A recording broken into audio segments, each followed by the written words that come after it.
How's it going, everybody? Brian Hoagley here with SideChannel. Thanks for having me. Thanks for sticking around and subscribing. Hit the like button on LinkedIn. Check us out on YouTube. Hit that subscribe. Today, I think an area that I get a lot of questions on from small mid-market space companies, startups, is looking at their own third parties. And this has been looked at as either called supply chain, right? Or, just third party, risk management, vendor management, really whatever it's being called, okay? Any organization is depending on somebody else, right? I mean, small mom and pop shop to large Fortune 10, you have a third party to you providing some type of a service. How do you know that their security posture is at least in line with what your expectations are, maybe from contract signing or just to protect what it is that you have that's most valuable? What is it you're supposed to look at? How do you even just start addressing it, right? And it's one of these areas where it's just become like, I've got, I could have 10 vendors, but I don't even know where to start. I've got hundreds of vendors, right? I've been in that situation, almost 1,000 vendors. What do you even start with? What's the best approach? And again, systematically break it down and attack what's most critical to you, what's the most risky. And I think one area to start is with two really basic components. First, what's the business value to the organization that vendor brings to you, to that part of the business, to you as an organization as a whole?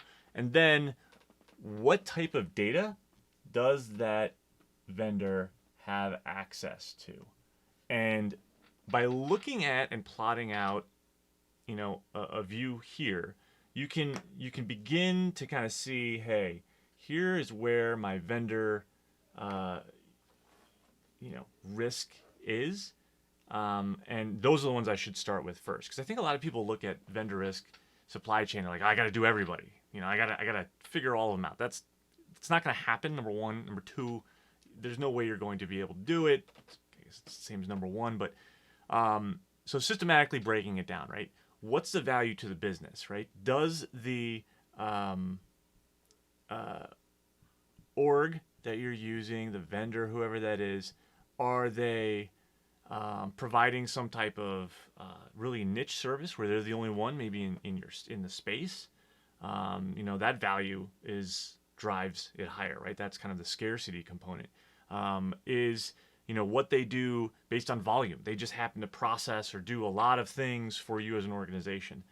That could drive up value. But that can't be the only metric to really look at for your supply chain when you're assessing them. You've got to look at the data access. And the areas that are really nice to look at from data access standpoint are, I like to categorize them into kind of a couple key buckets, right? If you're going to create some type of data classification, some type of risk scoring, right? You should be doing this anyway. You should kind of know what your data is, what it is that is going to be most sensitive to you, and breaking it down. And here's just 4 really basic ways to look at that. First, you want to look at things that are non-public, right? And possibly even material information, okay? Non-public material information, the most critical information that your organization has. This could also be your intellectual property, right? This could be anything kind of in that strain. Next, I would put in PII, PHI, right? Any type of personally identifiable information, right, to an individual, whether or not it's a customer of yours or employee of yours, really whatever it is. That's that second tier. Your third tier is information that you should just kind of consider confidential, okay? And information that, doesn't really necessarily fit in this top bucket. It's definitely not personal identifiable information or personal health information, but it's confidential. Maybe it's your quarterly sales reports. Maybe it's even your vendor list, right? Or your customer list, if you didn't consider that necessarily your IP. And then lastly, your public information. Every organization is going to be dealing with some level of public, benign information. And the reason you do this exercise here is because the classification. this is what is going to allow you to really separate the types of data that you have. And my thinking is always, I'm not going to protect public data in the same way I'm going to protect my intellectual property. And I think a lot of people, when they look at their data and they apply their controls, as we've talked about NIST controls and just really any other controls, when they're doing this, they're not doing this exercise, and they're just applying the controls to all data as if it's the same.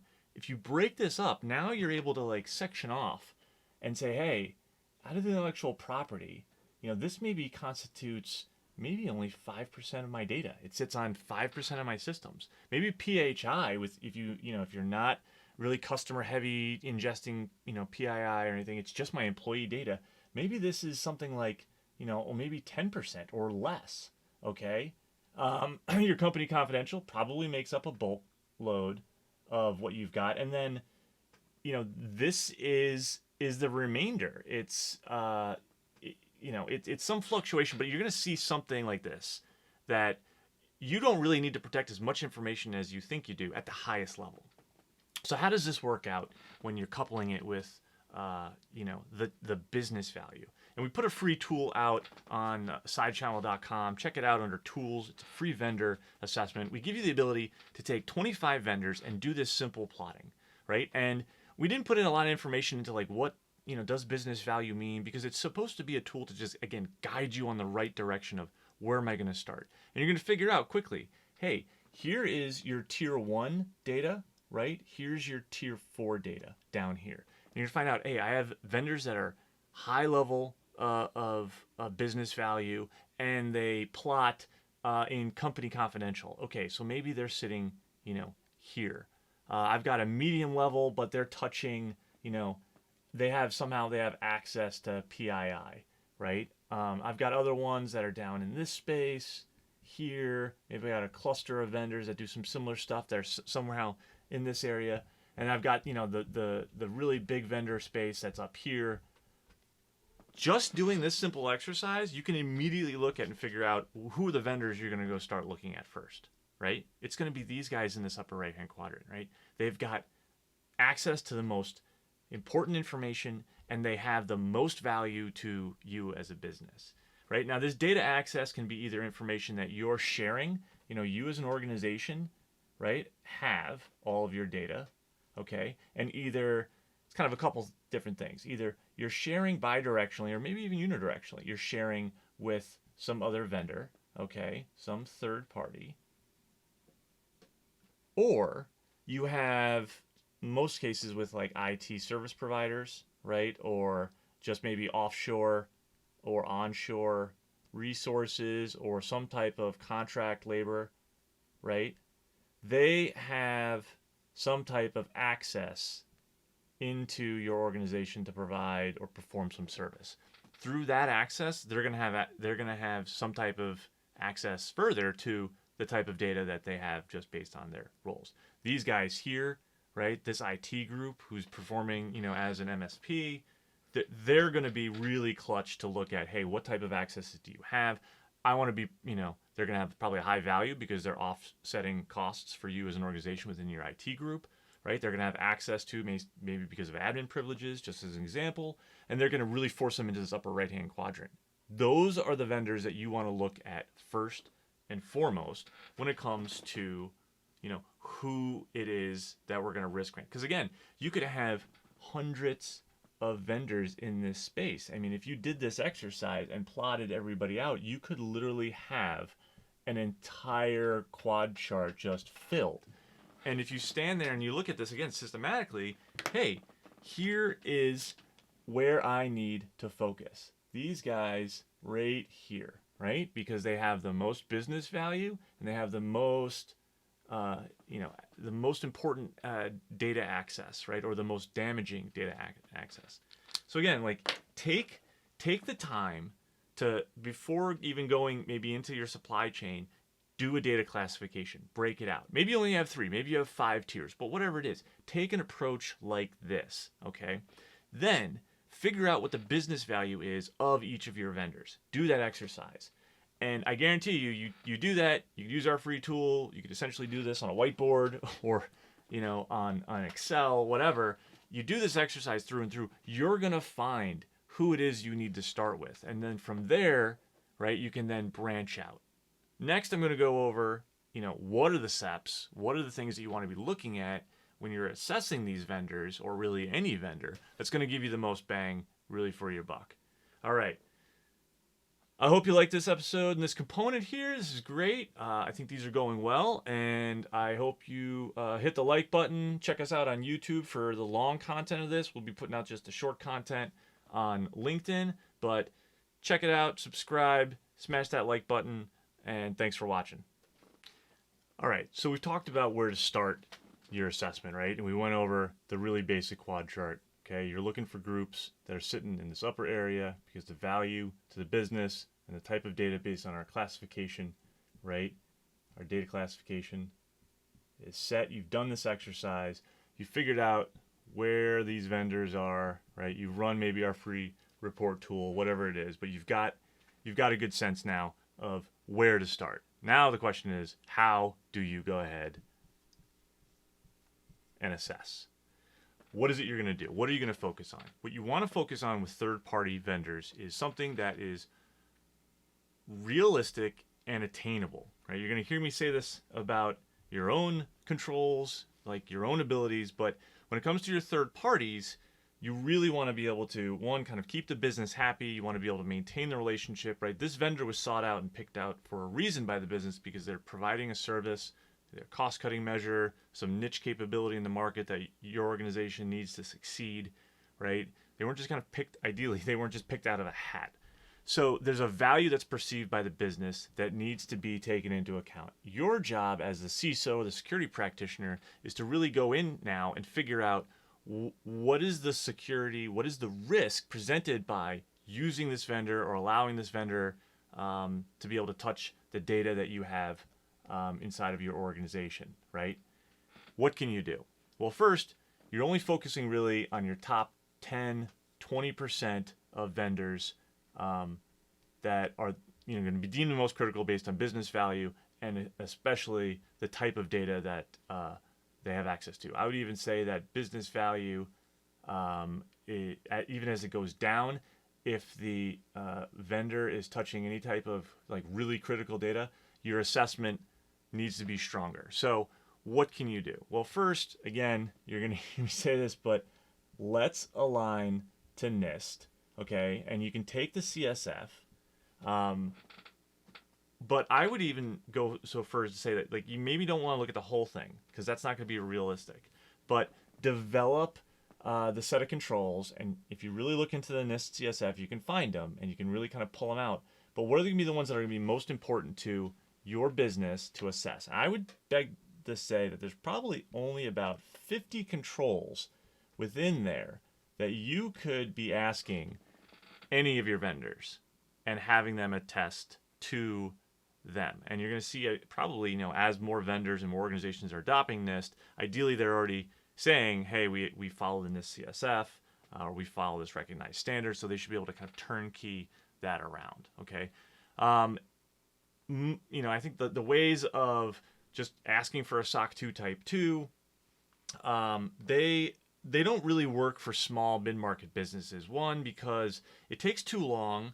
Two, most of those organizations that are being assessed don't have the time period of a good set of controls to be able to get assessed. Three, it's not exactly cost effective for a small business to be able to go get a SOC 2 Type 2 and then in turn have that available, right, and continually kind of go through that. You could make the argument, and if you had somebody who could articulate, if you are a supplier, if you could have somebody articulate for you what your controls are, how you meet them, what you're doing to better your posture. I'll tell you, when I was a CISO for an organization, I would gravitate more towards vendors who had the ability to tell me their security posture and their faults and what they were going to do in their roadmap to meet their controls. I would value that relationship and the understanding of that vendor more so than somebody who just handed me a SOC 2 Type 2 and was like, be gone. So again, get realistic, get something that's attainable. Again, focusing on your top 10 to 20%. If you can align to a standard that's out there, again, NIST is a nice free one. The controls are simple. They're really straightforward. To better this and make this even easier for you and your organization to address, if you don't have some type of enterprise risk management or some type of, really, threshold setting, organization around risk appetite, which ideally, if you're a security practitioner and if you're definitely the CISO, you should be having that conversation within the organization. You need to set thresholds, okay? And the reason you want to set thresholds on controls, right, are because it takes the emotion out of the decision. So say you did something as simple as, creating some type of scoring on vendors, okay? Or you needed a certain number of controls out of NIST to be met. You maybe required more for those that had higher level of data access or more business value, right? And you could accept less if you had vendors that were down low. Set those thresholds before you even start assessing, because if you set that anybody who sits in this top quadrant needs to be right here, okay? They need to say score a 90% or whatever it is that your rubric or your matrix or your thresholds are. You set it before you start assessing vendors. It makes you get everybody kind of on the same page, right, within kind of your enterprise risk group or whoever's making the decisions within the organization for risk appetite. CFO, maybe it's the CEO, maybe it's you. You take the emotion out of, well, when that vendor comes in and they score, the 89 or the 79, right? Then it's no longer a question of, what should we do, right? It immediately goes to business risk acceptance. You're giving them options, but ideally you're really using this as some type of a qualifier for whether or not you're going to do any type of business with this vendor, because what you're, again, trying to do throughout this entire exercise is determine what vendors are going to pose risk to you. Do you want somebody who fell short of your threshold to be accessing PII or non-public material information? Probably not.